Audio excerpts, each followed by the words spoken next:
E aí, pessoal, beleza? Voltamos. Nós aqui de novo para mais um Não Te Digo Nada, sempre com a ajuda dos nossos professores, Paulo Miraz, de Ordes, e José Manuel Barbosa, de Ourense. Barbosa, você ainda está em Ourense ou está em Jinsu?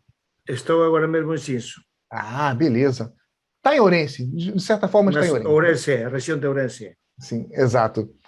Bom, galera, dúvidas que eu sempre tenho a respeito da nossa língua comum, das nossas origens, enfim. Temos uma história vasta de povos que existiam ali, de outros povos que vão chegando, e que nesse caldeirão de transformações, de séculos, vão dar a existência a essa fala, que hoje eu falo com pessoas da Galiza de forma tão natural, sem precisar de tradutores, sem usar portanhol, falo em português ou o meu galego do Brasil, eles falam do outro lado em galego e eu estou entendendo ele perfeitamente, né? Dessa nossa visão da língua, da fala desses povos que ali habitaram na Galácia, posso dizer que só nos interessa a chegada dos romanos nisso tudo? E aí?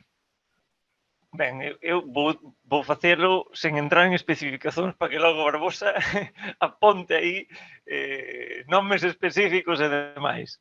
Desde o ponto de vista lingüístico, obviamente o galego ten un substrato, é dizer, existían uns povos previa chegada dos romanos que estaban a morar na Galiza e eses povos estaban separados considerablemente entre eles pois tiñan pois determinadas linguas, como poderíamos xa, penso que xa falamos do norugués, non? De todos eses topónimos celtas e demais, pois a diversos povos que deran unhas palabras que posteriormente ao se unir, porque, digamos, o latín chegou a posteriori, os romanos colonizaran estes povos e entón ficou un latín con certos toques, certas melloras, podemos chamarlle, que pertencen pois, justamente a estas outras linguas que estaban convivendo.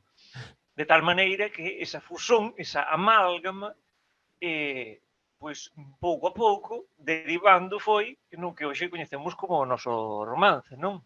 Uhum. Entón, o galego non sería máis do que ese latín vulgar tracido polos soldados romanos cun substrato de linguas anteriores que estaban xa pois establecidas antes da súa chegada. Mas agora Barbosa que nos trae aí coa súa especificidade quais eran eses povos, como é o asunto exactamente aí, Barbosa. Bon, o primeiro que hai que tomar nota é que a lingua que nós coñecemos hoxe como o galego ou portugués ou o galego portugués nace nun territorio que está moito aproximadamente limitado o que naquela altura se denominaba ou denominan agora os estudiosos como galaico-lusitano. Quer dizer, ese galaico-lusitano que chegaba aproximadamente ao norte do Douro até o Cantábrico e desde o Atlántico até rexións de Asturias, León e Extremadura, coincide quase perfeitamente aquel mundo que algúns lle chaman castrexo ou galaico-lusitano, que digamos nós, coincide co espazo onde nasceu aquel galaico primitivo. Eso ten a ver con algo, terá algún tipo de razón de ser, porque o galego portugués nasceu nese espazo, non? Bon, partindo de aí, partindo da base de que os galaicos lusitanos, os galaicos e os lusitanos xa falaban, xa tiñan unha lingua coa que se comunicaren, cando chega o latín, evidentemente o latín cando chega como unha lingua estranxeira e permanece seguramente como unha lingua alleia durante moitos séculos. O exemplo podemos pôr no castellano, que dizer, a xente non sabía castellano até o século XX. Entrou o castellano a nivel oficial pois, na parte final da Idade Media, mas os galegos non o seu 99% falaron sempre a súa lingua até o século XX, prácticamente. Foron a xeración dos meus pais os primeiros que falaron castellano, ou que comenzaron a falar castellano porque existía unha educación, porque existiron os media, a televisión, os xornais, e porque a xente comezou a aprender a ler, a escrever e a entender o castellano. Mas foron moitos séculos de presentes do castellano sin o castellano ser nada. Entón, eu supoño que naquela altura a xente que falaba a súa lingua nativa continuou falando esa lingua latina durante séculos, moitos séculos máis dos que pensamos. Caramba! Ora, cando chega o latín, evidentemente aquí debeu acontecer algo parecido co que pasou aquí con Castrán. Debeu haber unha mistura entre as dúas linguas para se entenderen, tal vez, para se entenderen con xentes que non eran galaicas e por se entenderen a partir dunha lingua que parecía unha lingua cun maior prestixio do que a súa, non? Algo parecido que pasou con a castellano. Neste proceso temos os exemplos, non? No proceso actual temos os exemplos do que pode acontecer naquela altura.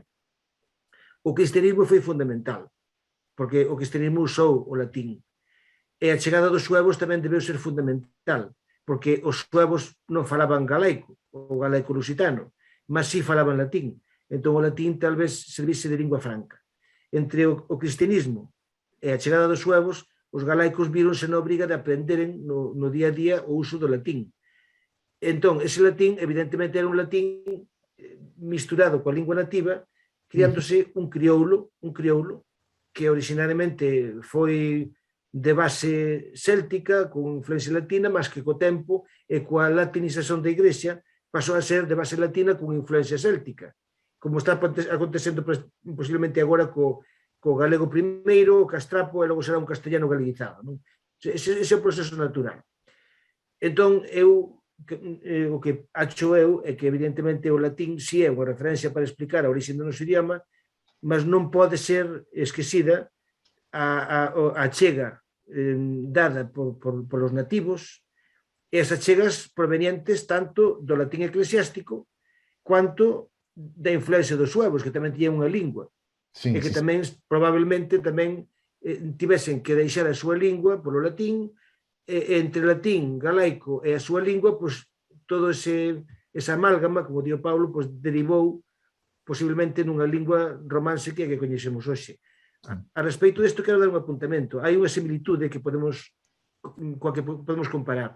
O inglés originariamente é unha lingua anglosaxónica ou saxónica, mas que teve a influencia do latín e posteriormente do normando. A día de hoxe, o inglés é a lingua máis latina de todas as linguas xermánicas. Se temos un texto en latín e apagamos todas as palabras que son de origen latino, fica quase nada. Comparado con outras linguas latinas como o alemán, pois vemos que o alemán é macisamente xermánico, mas o inglés non é macisamente xermánico. Obrigado, Paulo e Barbosa, pela resposta, né? Então, eu penso agora, eu vou ter que rever os meus conceitos, eu não posso partir justamente de um período romano, eu tenho que também entender o que acontecia antes.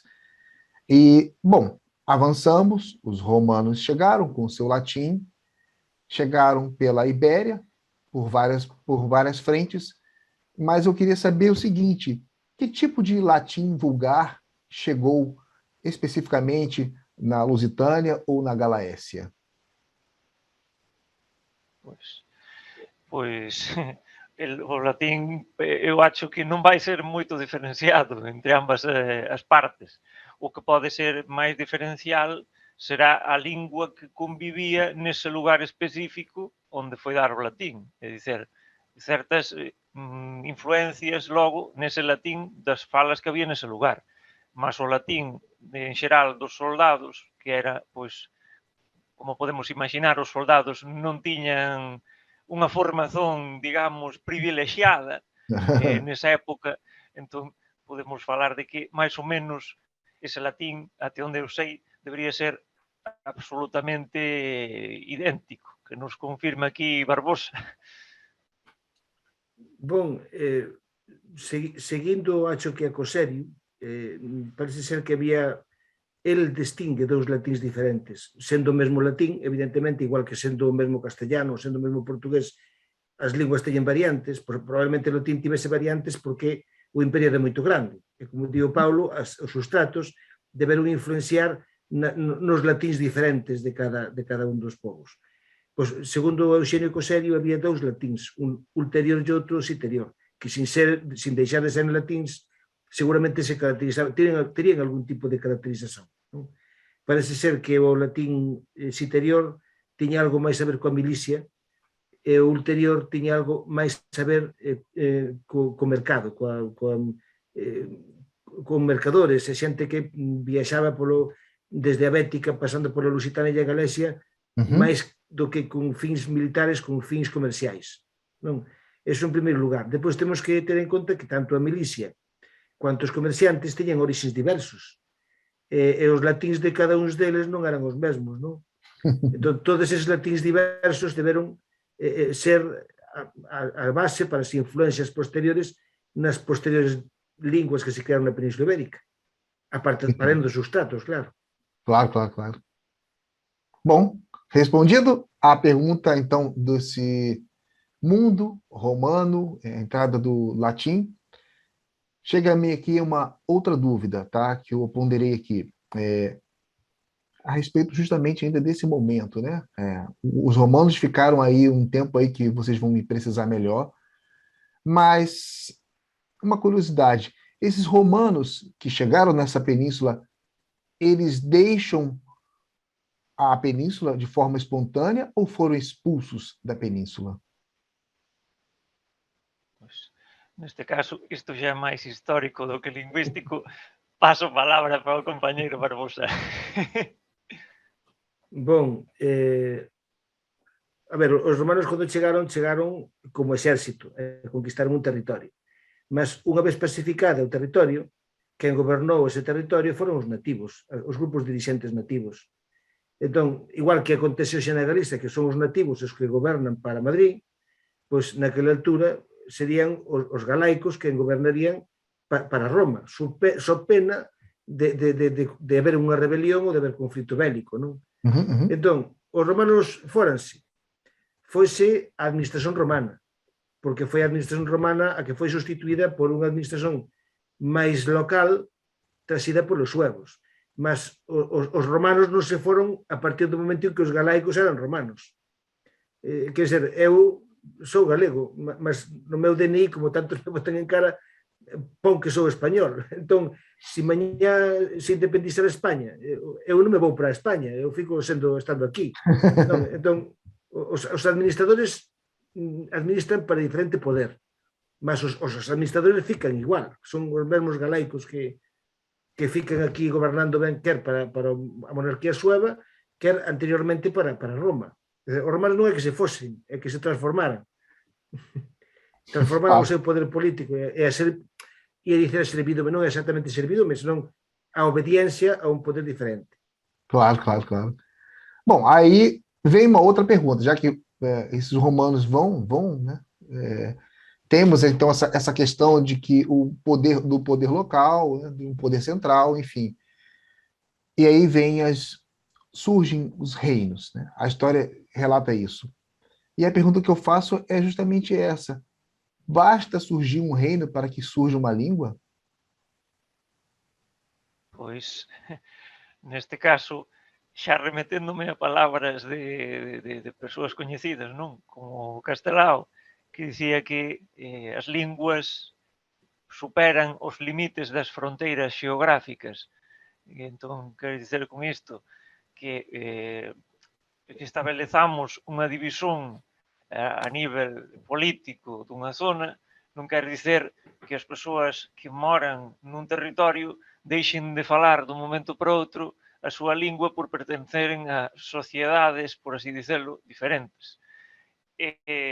Entón, eu acho que é bastante claro que, aínda que agora se independizase, por pôr un exemplo, a miña vila, Ordes, aínda que nos independizásemos de todos os demais que están ao redor, non íamos comenzar a falar non sei, a lingua propia de Ordes, aparte do galego de todos os lugares que están aquí ao redor. Entón, é un pouco o que eu opino, non sei que achará o Barbosa. Sí, basicamente concordo. Podemos por exemplos, non? Estados Unidos foi independente en 1776, vai para quase 3 séculos que foi independente, mas falan inglés. O Brasil foi independente no século XIX, vai para 2 séculos e continua falando portugués. A Argentina tamén se fez independente no século XIX, vai para 2 séculos e continua falando castellano. Quer dizer, o facto de se independizar un territorio non significa que fale unha lingua diferente da suposta metrópole ou do país do qual se independizar, se este falar a mesma língua do que ele, claro. É óbvio, é muito óbvio. Maravilha. Já tirou mais uma dúvida que, se não for a minha, é de muitas pessoas. Bom, pessoal, espero que vocês tenham aprendido como eu aprendi hoje, tá? Mais uma vez, meu obrigado aos professores Paulo Mirais e José Manuel Barbosa, que estão sempre aqui para nos ajudar nesses episódios que cada vez vão melhorando, vão evoluindo no Não Te Digo Nada.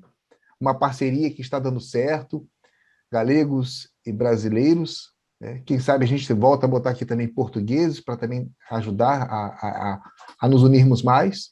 E espero vocês no próximo episódio. Valeu, galera! Ok, valeu. Valeu.